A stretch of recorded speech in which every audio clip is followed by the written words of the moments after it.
Halo teman-teman semua, kembali lagi bersama Adinda di channel Batas Kisah. Semoga teman-teman Batas Kisah sehat selalu ya. Nah, sekarang kita akan melanjutkan kisah yang masih bersambung sebelumnya dengan judul Surat Dalam Lemari Istriku. Kalau teman-teman Batas Kisah belum nonton episode sebelumnya, Adinda sudah mencantumkan linknya di deskripsi video ini ya. Yuk simak ceritanya sampai selesai.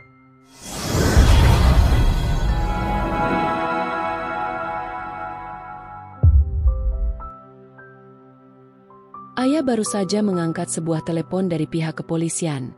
Kabar terkait teror yang dialaminya selama ini adalah satu pelaku.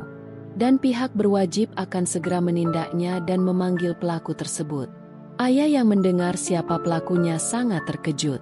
Tidak terbayangkan dia memiliki sifat seperti ini. "Halo ayah," tanya Fiona dari seberang telepon.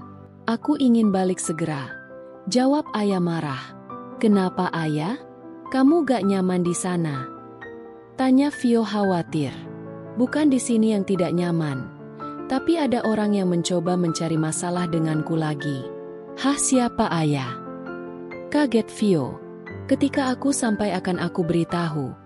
Lagi pula untuk merayakan tahun baru aku akan melakukannya di kampung bersama Ken dan juga keluargaku. Begitu juga ulang tahun Ken yang ke-4 tahun, ujar ayah. "Okelah, akan aku beritahu Beno. Kita akan menjemputmu di bandara." "See you," ujar Fio dari seberang telepon. "Mbak, kamu harus kembali secepat ini. Apakah ada masalah?" tanya Cahya. "Kamu harus menyelesaikan kuliahmu setahun lagi. Baik-baik di sini ya. Mbak hanya mengurus sesuatu nanti. Kemungkinan Mbak akan kembali," ujar ayah pada Cahya. Kini Cahya harus merantau sendiri di rumah ayah, karena ayah, Ken, dan Ani akan kembali ke kampung halaman. Ayah memerintahkan Cahya untuk mencari Ars saja agar ada yang menjaganya di sana. Ayah akan mengabari Cahya jika Artnya sudah siap. "Iya Mbah, hati-hati ya," ujar Cahya yang melepas ayah di bandara. "Ken, hati-hati ya, jaga mama," ujar Cahya pada Ken. Lalu Ken mengangguk dan memeluk Cahya. Selang beberapa menit ayah mulai berjalan meninggalkan Cahya. Cahya menangis karena selama 3 tahun dia bersama ayah. Terus sekarang ayah harus pergi. Akan tetapi setelah libur semester nanti Cahya akan memilih untuk pulang. Kampung halaman. "Mbak ayah, keluargaku sudah menjemput. Aku pergi dulu ya," ujar Ani kegirangan melihat keluarganya. Ayah kemudian memeluk Ani dan mengiyakan permintaan Ani. "Sampaikan salamku pada keluargamu ya," ujar ayah dan Ani mengangguk. Ayah dengan Ken menunggu kedatangan keluarganya. Karena ayah mengerti perjalanan dari rumahnya ke bandara itu sangat jauh, membutuhkan waktu 2 jam kalau macet itu bisa berlipat ganda lamanya. Namun ayah sudah menghubunginya sedari dia berangkat dari tempat perantauan. Tidak membutuhkan waktu yang lama, ayah sudah melihat keberadaan orang tuanya. Dan pastinya ada Fio dan Beno yang turut menjemputnya juga. "Ayah teriak Fio dan berlari membantu membawa barang bawaan ayah. Tak lupa juga Beno langsung menggendong Ken. "Mama," sapa ayah. "Sudah sangat besar Ken sekarang ya.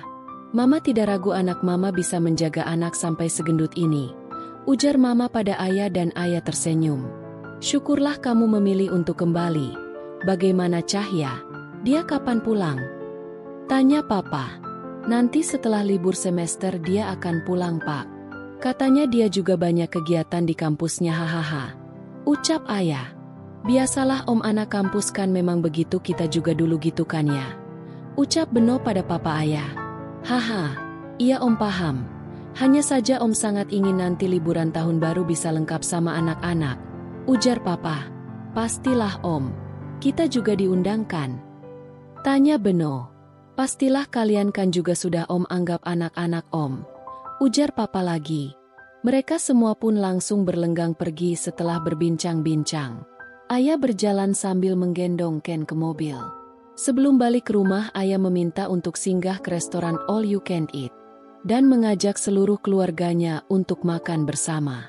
"Bagaimana caranya dia tahu kalau aku sudah kembali?" tanya ayah pada Fio. Aktifkan IG lamamu. Lalu posting foto Ken sedang menikmati makanan. Itu akan memancing sasaranmu, ujar Vio dan Ayah mengacungkan jari jempol. Ayah kemudian membuka kembali IG lamanya, yang dimana IG itu di-follow oleh suaminya, dan juga istri keduanya. Ayah memang melakukan ini untuk memancing suaminya agar suaminya kembali iba kalau dirinya telah kembali. Ayah memposting foto Ken sedang makan dan juga lokasi saat ini Ayah berada. Ting! Tak butuh beberapa lama notifikasi DM IG langsung berbunyi, dan memperlihatkan nama pengirimnya. Ayah dan Vio langsung bertos ria melihatnya. Apa sih? Tanya Beno. Gak apa-apa kok Ben, biasa lihat diskonan di mall. Kan mau kesana sebentar lagi, ujar Fiona. Bikin penasaran aja, ujar Beno. Itu Ken? Anak kita. DM Deon terlihat jelas pada layar HP Ayah. Kini Ayah sudah berada di rumah dan cukup lama dia tidak membalas pesan dari Deon. Ayah layaknya remaja yang baru bertemu cinta pertamanya lagi. Entah perasaannya berdegup dengan cepat. Apa kamu berpikir keputusanmu ini sudah baik? Tanya Mama. Aku manusia biasa Mam. Aku juga punya dendam. Dia bukan saja merebut suamiku, tapi juga memfitnahku Mam. Dia peneror wanita jahat Mam, ucap Ayah. Lalu kamu ingin merebut kembali Deon? Apa kamu yakin Deon akan benar-benar setia setelah ini? Tanya Mama. Aku sedang berpikir untuk memancing Deon agar dia bisa bersamaku. Tetapi belum berpikir untuk rujuk lagi, ujar Ayah. Ya udahlah. Mama mau ngasih tahu gimana pun ya itu terserah kamu aja. Dari dulu juga kamu hanya melakukan keputusanmu sendiri. Mama yang tampak kesal itu langsung meninggalkan kamar Ayah. Karena memang sudah larut malam, Ayah lebih memilih tidur dan memikirkan tempat untuknya bertemu dengan Deon. Ayah pastikan setelah 5 kali bertemu Deon barulah dia akan memulai rencananya. Ken, panggil Ayah. Ken mana? Tanya Ayah pada Papa. Oh lagi sama Mama tuh main di depan, ujar Papa sambil membawa kopinya. Mam aku panik cari Ken, aku pikir Ken hilang Mam, ujar Ayah khawatir. Kamu pikir Mama penculik ya? Ini Ken lagi bermain, ucap Mama. Enggak Mam, Ken mau aku ajak keluar jalan-jalan mau nongki kafe gitu, jawab Ayah. Oh udah mulai rencanamu? Tanya Mama lagi dan Ayah mengangguk. Iya sudah, Ken mandi ya. Habis ini sama Mama kamu pergi katanya mau mamam es krim, ujar Nenek. Nenek ikut? Tanya Ken. Nenek gak ikut dulu ya? Ini badan Nenek pegel-pegel, jawab neneknya Ken. Ken nampak cemberut kemudian akhirnya mengikut perkataan Ayah. Mama ini kemana? Tanya Ken ketika mereka sampai di sebuah restoran. Kamu kangen Papa kan? Tanya Ayah kemudian Ken mengangguk. Ayah menggendong Ken karena nampaknya restoran ini sangat ramai. Ayah tidak mau Ken menghilang. Ayah mengedarkan pandangannya untuk mencari orang yang dia cari. Ternyata Deon berada di pojok meja makan. Ayah segera bergegas. Hai, ujar Ayah. Deon mendengok melihat Ayah yang sedang menggendong Ken. Terlihat raut wajah Deon sangat senang dan gembira. Ayah? Dia? Tanya Deon. Dia Ken anak kita, ujar Ayah. Deon yang mendengarnya langsung beranjak bangun dan mengambil alih menggendong Ken. Saat Ayah bilang pada Ken kalau yang di hadapannya ini papanya, Ken merasa sangat senang dan menerima gendongan ayahnya. Suasana sangat bahagia dialami mereka bertiga. Tanpa adanya orang ketiga ternyata masih sangat nyaman. Terlihat Deon kini banyak perubahan. Tidak serapi dulu kini dia agak kusam dan kucel. Apa istrimu tidak merawatmu? Tanya Ayah. Deon mendongak melihat Ayah. Aku hanya tidak mau diurus olehnya. Aku masih berusaha mendapatkan pekerjaan. Dan dia Lia, asik main HP saja. Bahkan Putri tidak diurus dan ibuku yang mengurusnya. Kamu gak mengurusnya? Kan kamu masih menganggur? Tanya Ayah. Aku sibuk mencari pekerjaan hingga akhirnya aku menjadi supir dulu. Apa kamu berniat menjadi supir travel? Tanya Ayah. Aku sangat bersedia jika itu permintaanmu. Aku akan menuruti segala permintaanmu. Jawab Deon. Akan aku urus pada temanku. Oh ya, kita sudah cukup lama bertemu. Apa boleh aku dan Ken pulang? Tanya ayah lagi. Iya, silahkan. Padahal aku berharap kalian bisa bersamaku kembali ke rumahku. Ujar Deon. Ada saatnya kalau kamu mau sebuah fakta. Ujar ayah. Fakta apa? Tanya Deon penasaran. Tunggu, fakta itu benar-benar valid ya? Ujar ayah lalu dirinya melenggang pergi bersama dengan Ken. Banyak hari sudah mereka lewati. Ken dan Deon terus bersama sepanjang hari. Banyak tempat mereka lewati bersama, membuat jiwa keayahan Deon terlihat jelas pada Ken. Deon sering bercerita bahwasannya selama dia merawat putri anaknya dengan Lia, dia tidak pernah sebahagia dengan Ken. Deon berkali-kali mengatakan kalau dia sangat mencintai ayah. Bahkan hasil dari pekerjaannya, dia tabung sendiri, supaya bisa bertemu dengan Ken dan tidak membaginya pada putri dan Lia. Kamu terlalu egois, Deon. Ujar ayah. Ada banyak hal yang ingin aku jelaskan, ayah. Hanya saja kamu tidak mau mendengar alasan aku kenapa bisa tidur dengan Lia. Karena Lia sudah mengandung anakmu. Harusnya tidak perlu lagi dijelaskan. Yang berbuatkan kalian. Jawab ayah. Ayah, aku tahu aku salah. Jalan yang benar-benar salah aku tempuh. Tapi aku juga ada bukti, ayah. Sepertinya aku harus pergi dengan Ken lagi.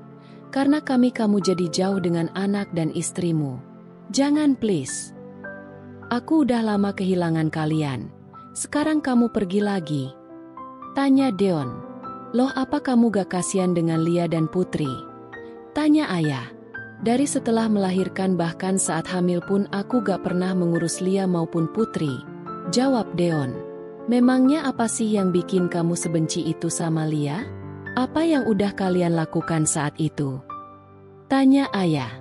Besok ikut aku ya. Datang ke rumahku. Ujar Deon. Kalau itu aku muak melihat wajah Lia. Ujar ayah.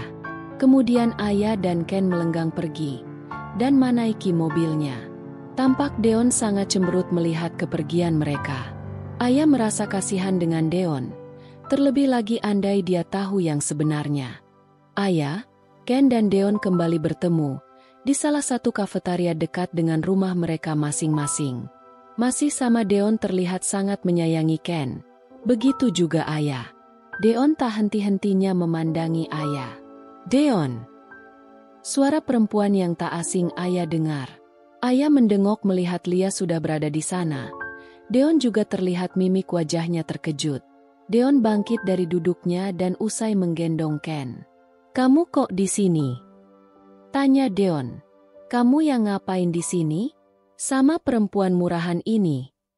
Marah Lia sambil menunjuk ayah. Cukup Lia. Dia bukan perempuan murahan. Bentak Deon. Saat itu kafe sedang ramai pembeli. Semua orang tertuju pada mereka termasuk juga ayah. Ayah yang melihat pemandangan tidak mengenakan itu langsung menggendong Ken dan pergi. Tunggu, mau kemana kamu? Ujar Lia mencengkram pergelangan tangan ayah. Kenapa kamu kembali? Bukankah kamu bilang kalau kamu gak akan kembali?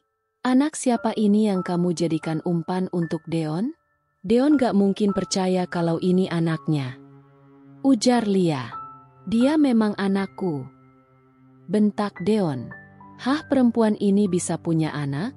Yang ada tuh paling rahimnya yang diangkat. Marah Lia. Maksudmu apa, Lia? Tanya ayah dengan nada sinis. Ya iya kan? Kamu tahu gak? Mantan suamimu ini saat masih sama kamu sering cerita ke aku kalau kamu gak bisa punya anak. Bahkan dia aja sempet mau mikir buat angkat rahim kamu, hahaha. Ledek Lia. Ternyata dari ucapanmu ini bisa memperjelas siapa pelakor sebenarnya. Ujar ayah melirik ke semua orang yang saat ini melihat mereka. Ayah dari tadi mengkhawatirkan kalau dirinya dan Ken dicap pelakor. Tetapi mendengar ucapan Lia sepertinya orang-orang sekitar paham siapa pelakornya. Karena sudah jelas. Lia tadi menyebutkan kalau Deon adalah mantan suaminya. Dan sering bercerita ke Lia bahkan saat itu masih bersama ayah. Sekarang tatapan mereka mengarah ke Lia. Seketika Lia menunduk. Licik banget ya kamu. Deon sekarang pulang gak? Anak itu bukan anak kamu Deon. Ujar Lia. Dia putraku Lia. Darah dagingku. Bahkan kamu aja gak bisa menghasilkan anak cowok untukku. Ini malah kebalikannya. Seminggu yang lalu rahimmu kan diangkat. Karena kamu kebanyakan alkohol dan merokok. Tegas Deon. Aku cuman mau anak cowok. Dan ayah sudah memberikannya. Tegas Deon. Aku bisa sayang. Kasih kamu anak cowok. Ujar Lia. Bagaimana caranya? Rahimmu saja sudah diangkat karena kesalahanmu. Ujar Deon marah. Ayah bingung melihat pertikaian ini. Bahkan ayah baru tahu kalau rahim Lia juga baru diangkat karena itu. Lia mulai menangis. Dia memukul-mukul perutnya. Seolah-olah menyalahkan takdirnya. Karena bertemu dengan pasutri seperti Deon dan ayah. Maaf tolong jangan membuat keributan di sini mas. Mbak, ujar pelayan. Baik Mbak maaf sekarang saya akan bawa dia pulang. Ujar Deon. Deon menarik tangan Lia lalu membawanya pulang dengan motor.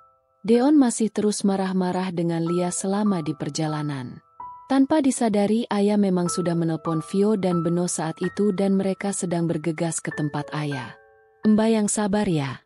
Ini beneran anak kandung bapak itu? Tanya ibu-ibu yang saat itu menjadi customer di sana. Iya bu. Saya dan Deon belum resmi bercerai. Dan perempuan tadi masih berstatus istri sirih. Tambah ayah. Ya ampun mbak. Awalnya saya kira Mbak adalah pelakornya. Ternyata dia pelakornya. Ujar ibu itu. Mbak yang tabah ya. Jaga anaknya baik-baik semoga tidak memiliki sifat tamak seperti ayahnya. Ujar ibu itu lagi dan ayah menjawab mengangguk. Ayah tidak menunggu Vio dan Beno datang. Dia mengajak Ken masuk ke mobil dan langsung bergegas mengemudikan mobilnya. Menuju rumah Deon. Ayah bentar lagi kita sampai. Ujar Vio di sebarang telpon. Langsung OTW rumah Deon aja ya. Ujar ayah. Gak apa-apa ayah. Soalnya nanti takut kamu dijambak sama wanita setan itu. Ujar Vio. Gak apa-apa udah. Sekalian ungkap siapa dia sebenarnya. Oke aku OTW. Tibalah ayah di rumah Deon. Rumah yang lama sudah ia tinggal pergi. Ayah tersenyum melihat wajah Ken yang polos itu. Ken jangan nakal ya nanti kalau di dalam. Ucap ayah dan Ken mengangguk. Ketika ayah masuk dia sudah melihat pertikaian keluarga ini. Ini seperti ia kembali ke masa lalu. Masa di mana saat dia baru mengetahui kalau Deon berselingkuh. Namun kini Lia terlihat menangis sambil bersandar pada tembok. Dan Deon duduk menjauh dari Lia. Permisi. Ujar ayah. Semua mata memandang. Kamu. Teriak Lia. Namun sastra adik Deon langsung menahan tubuh Lia, yang hendak meraup wajah ayah.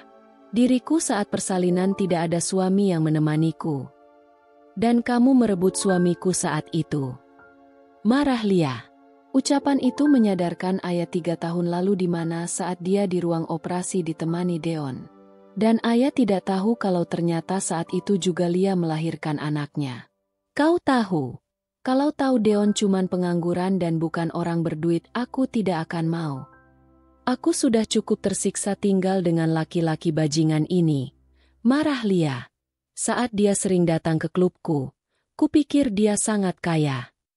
Aku adalah wanita penghiburnya dan dia sangat sering datang ke tempatku. Marah Lia lagi. Seluruh orang yang mendengar itu hanya terdiam termasuk ayah orang yang diajak Lia ngobrol. Ayah tetap menggendong Ken dan menatap Lia silih berganti dengan Deon. Lalu apa yang kamu dapat setelah mendapatkan Deon? Tanya ayah. Gak ada. Yang ada aku sakit hati di sini. Dulunya aku kerja dengan pakaian mewah hasil merampas om-om kaya. Sekarang aku cuman seorang petani yang membantu ibu Deon. Bagus dong. Deon mengajarkan kamu untuk mencari pekerjaan yang lebih baik. Tegas ayah. Apa hakmu bicara gitu perebut harta mantan suami? Teriak Lia. Siapa yang merebut hei? Bukankah kamu hidup menikmati hartaku? Sekarang lihat tubuhmu. Itu baju-baju yang aku tinggalkan saat aku pergi. Dan perhiasan yang kamu pakai itu. Itu juga milikku. Dan aku tidak menuntutmu kan? Bentak ayah. Lia terdiam. Kemudian dia duduk sambil menangis. Dia mengelus rambut anaknya yaitu Putri. Sekarang apa maumu? Kenapa kamu harus jahatin aku sih ayah? Kamu enak kalau dibuang suami masih punya orang tua. Lalu aku? Orang tua saja aku gak punya. Siapa bilang gak punya? Potong Vio saat itu sudah datang ke rumah Deon. Kamu tuh jahat banget ya. Gak mau mengakui orang tua kamu. Surat-surat ini akan membuktikan siapa kamu sebenarnya Lia. Ujar Vio semakin mendekatkan dirinya pada Lia. Lia langsung terdiam. Lia kamu pikir kita diam aja ya? Di saat sahabat kita kamu teror. Dan juga kamu fitnah di media sosial? Setelah kamu menghancurkan rumah tangganya kamu juga melakukan hal keji pada ayah. Ujar Beno marah. Kalian mau apa sih? Sinis Lia. Kita. Ya jelaslah kita sudah menuntutmu. Tegas Beno. Saat itu juga sekelompok polisi datang menjemput Lia. Mereka datang dengan surat penangkapan pencemaran nama baik. Aku gak pernah melakukan itu ya. Ingat aku gak pernah melakukan itu. Marah Lia. Butuh waktu yang lama untuk penangkapan Lia. Putri menangis sangat keras karena ibunya ditangkap. Dan sudah ditenangkan oleh neneknya. Deon juga membantu menenangkan Putri. Ayah duduk di kursi mobil dengan pintu mobil terbuka. Bersamaan dengan itu Ken sudah digendong Beno. Dan Vio menenangkan ayah. Deon mendekati ayah lalu menunjukkan sebuah amplop yang berisikan surat. Pada surat tersebut ada hitam di atas putih dan juga berisikan materai. Apa ini? Tanya Vio. Biarkan ayah yang membukanya. Jawab Deon. Buka ayah. Ujar Vio. Terbelalak mata ayah dan juga Vio saat melihatnya. Surat itu berisikan perjanjian antara Deon dengan Lia. Bahwasannya mereka sudah menyepakati kalau Lia siap berhubungan badan dengan Deon. Dan jika Lia hamil Deon akan membiayai sampai anaknya lahir. Dan Lia tidak boleh menuntut untuk Deon harus menikahinya secara sah. Iuh, menjijikkan sekali, ujar Vio. Aku mengakui aku salah ayah. Tapi aku beneran cinta sama kamu. Waktu itu Lia menyatakan kalau dia hamil. Itu adalah kabar baik, sekaligus kabar buruk untukku. Akan tetapi sesuai surat perjanjian Lia gak akan menampakkan dirinya pada keluargaku. Termasuk kamu, tetapi aku akan bertanggung jawab soal keuangan kepada Lia. Namun saat aku belum pulang dari cari loker, Lia udah ada di rumah ini, dan meminta pertanggungjawaban, ujar Deon sambil menangis. Aku gak perlu penjelasan apapun Deon. Urusan Lia denganku sudah selesai. Jawab ayah. Aku akan kembali ke tempat perantauan bersama dengan Ken. Tegas ayah lagi. Lalu? Apa maksudmu menemuiku lagi? Apa maksudmu sudah menyatukanku dengan Ken lalu kini kamu memisahkan kami? Tanya Deon. Aku bukan malaikat yang punya hati selembut salju. Aku adalah manusia biasa yang pastinya punya dendam. Aku datang untuk membalaskan dendam yang seharusnya sudah kutimbun berlarut-larut. Beno kemudian langsung mengajak Ken masuk ke mobil. Sedangkan ayah memeluk sebentar Deon yang terkaku saat itu. Air mata Deon tak henti-hentinya membasahi. Begitu mobil ayah pergi dari rumah Deon, Deon memukul-mukul tembok hingga tangannya berdarah. Ibunya mencoba menghentikan Deon. Ayah bersama Ken merayakan hari ulang tahun keempat Ken. Di tempat perantauan tanpa Deon.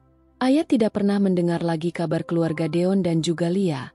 Ayah sangat menikmati kehidupannya di rumah bersama Ken dan Cahya adiknya. Akan tetapi semenjak ayah memisahkan Ken dengan Deon, Ken lebih sering sakit dan mengigau tentang Deon. Tiba-tiba pintu rumahnya ada yang mengetok. Dilihat jam sudah menunjukkan tengah malam. Siapa yang bertamu malam-malam ke rumahnya? Saat ayah membuka pintu dia sangat terkejut melihat siapa yang di hadapannya. Deon. Sungguh terkejut sekali melihat siapa saja yang datang. Ada Deon dan juga keluarganya. Begitu juga anaknya yaitu Putri. Tetapi ayah tidak melihat sama sekali keberadaan Lia. Ayah merasa tidak enak. Akhirnya mengizinkan Deon beserta keluarga menginap di rumahnya. Karena malam, ayah tidak ingin membahas apa yang ingin mereka sampaikan dan ayah meminta untuk besok saja. Subuh tiba. Waktu sudah subuh dan ayah bangun. Itu hal biasa yang dia lakukan. Ken sangat rewel dan badannya panas lagi. Ayah tidak mau memberitahu Deon dan keluarga kalau Ken sakit. Tok tok tok. Pintu rumahnya kembali seperti ada yang mengetuk. Ayah turun dan membuka pintu. Kini dia lebih kaget lagi karena keluarga kandungnya. Ayah semakin tidak mengerti kenapa keluarganya datang. Papa, Mama. Kaget ayah. Mama kesini biar kamu bisa pikirkan baik-baik. Keluarga mertuamu sudah di sini. Tanya Mama dan ayah mengangguk. Seharusnya pagi ayah itu sangat menyenangkan. Mendengarkan kicauan burung dan juga menikmati kopi susu. Namun kini dia sedang duduk di sofa ruang tamunya. Bersama dengan keluarganya dan juga keluarga mertuanya. Ayah sudah menduga, topik yang mereka ambil yaitu Deon sangat ingin mendapatkan hak asuh Ken. Jika ayah tidak mau rujuk kembali dengan Deon. Toh juga kata Deon kalau mereka belum resmi bercerai. Surat cerai yang dikirim ayah sampai saat ini belum Deon tanggapi. Ayah melengas memutar bola matanya. Ayah menatap anak Deon yaitu Putri. Kalau semisal aku mau rujuk, apa aku juga berkewajiban menjaga Putri? Tanya ayah. Ya bagaimanapun Putri juga anakku dan Lia meninggalkan kami begitu saja dengan laki-laki lain. Kenapa gak Lia bawa saja Putri? Memangnya gak puas ya dia jadi beban buat aku? Kenapa aku yang harus mempertanggungjawabkan Putri? Bentak ayah. Soraya. Marah mamanya.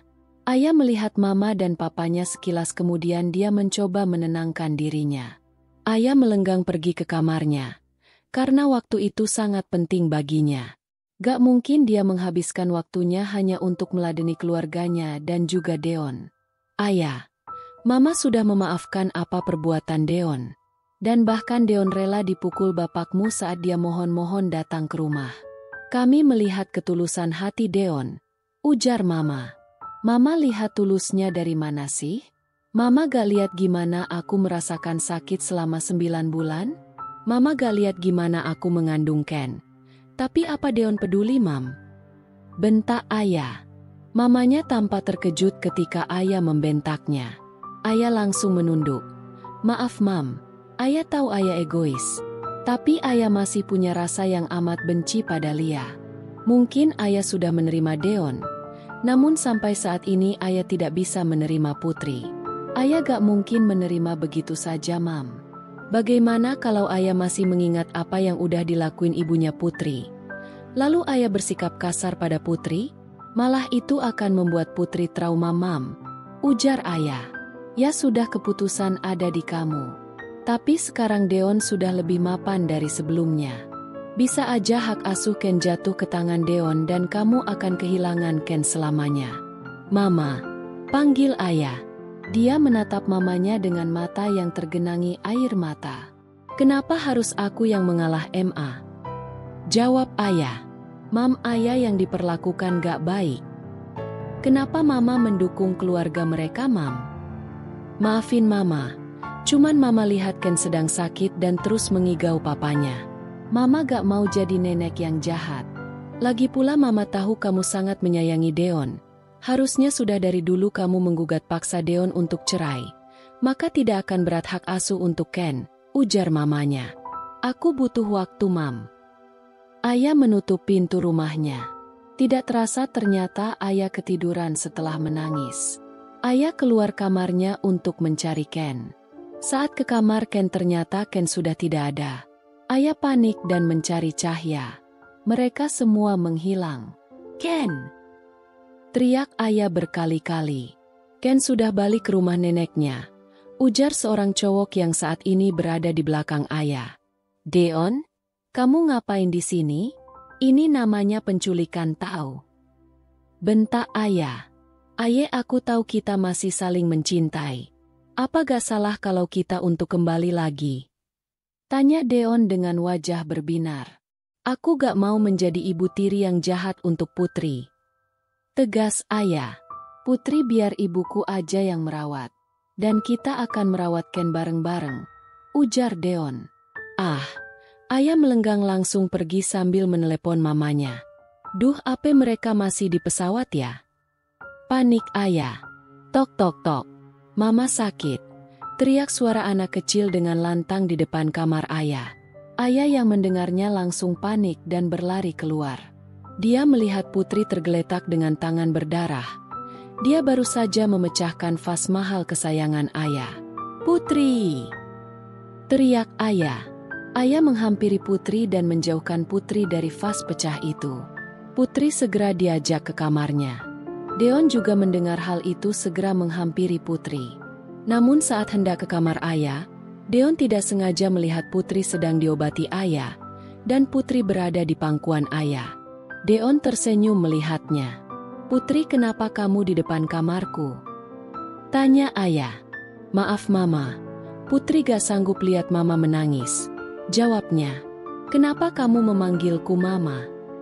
Karena kata papa, mamaku adalah kamu. Salah Putri. Mamamu itu yang melahirkanmu adalah Lia. Kemana mamamu? Tanya ayah. Ibu gak pernah merawatku dan hanya asik berjudi. Ibu ketika rumah sedang sepi selalu pergi dengan paman-paman. Ujar Putri. Ayah hening saat mendengar paman-paman. Ayah tidak mengerti tetapi gak mungkin Putri bohong. Dan apa? Lia berjudi. Benar-benar tidak memperhatikan Putri. Okelah, sekarang aku adalah mamamu Putri. Mama, love you. Putri memeluk erat ayah. Ayah merasa iba. Air matanya jatuh. Secepat ini Putri membuatnya jatuh terlena. Ayah tersenyum ke arah Putri sambil mengelus kepala Putri. Malam pun tiba. Aku baru saja di VC Ken dan dia udah sampai dengan selamat. Ujar ayah pada Deon saat itu Deon sedang menonton TV. Syukurlah. Sepertinya aku besok akan pulang dan segera mengurus perceraian kita. Deon hendak meninggalkan tempat itu. Tapi ayah segera menghentikannya. Kita rujuk ya. Ujar ayah sambil menunduk. Deon berbalik melihat ayah. Kenapa tiba-tiba? Tadi pagi kamu sangat Aku gak mau kehilangan Ken. Aku sangat sayang dengannya. Aku gak bisa jadi mama yang jahat untuk Ken. Aku gak boleh egois. Dan soal Putri, aku akan menerimanya. Jawab ayah. Deon tersenyum melihatnya, dia pun menghampiri ayah dan memeluk ayah dengan erat. Tak henti-hentinya Deon mencium kening ayah. Begitupun ayah membalas pelukan dan ciuman Deon. Setelah rujuk kembali, ayah tidak menjadi ibu tiri yang jahat untuk Putri. Bahkan ayah sangat adil membagi kasih sayangnya antara Ken dan Putri. Setelah merayakan ulang tahun Ken dan Putri yang kelima karena Ken dan Putri lahir di tanggal, bulan, dan tahun yang sama. Sehari setelahnya ayah mengajak keluarganya berlibur ke Swiss. Bersama dengan keluarga besarnya. Menikmati liburan di Swiss. Menikmati kuliner dan berlibur menikmati pemandangan Swiss dan tempat wisatanya. Akhir dari cerita ayah dan Deon. Mereka mendapatkan banyak pelajaran dari kisah hidupnya. Kini mereka juga semakin sayang dan saling mencintai. Bahkan saat berlibur ke Swiss, ayah sedang mengandung anak ketiganya. Tamat. Terima kasih teman-teman batas kisah. Mohon maaf jika Adinda ada salah kata. Semoga teman-teman semua bisa terhibur dengan cerita yang Adinda bawakannya. Sampai ketemu lagi di cerita berikutnya. Sekian dan terima kasih.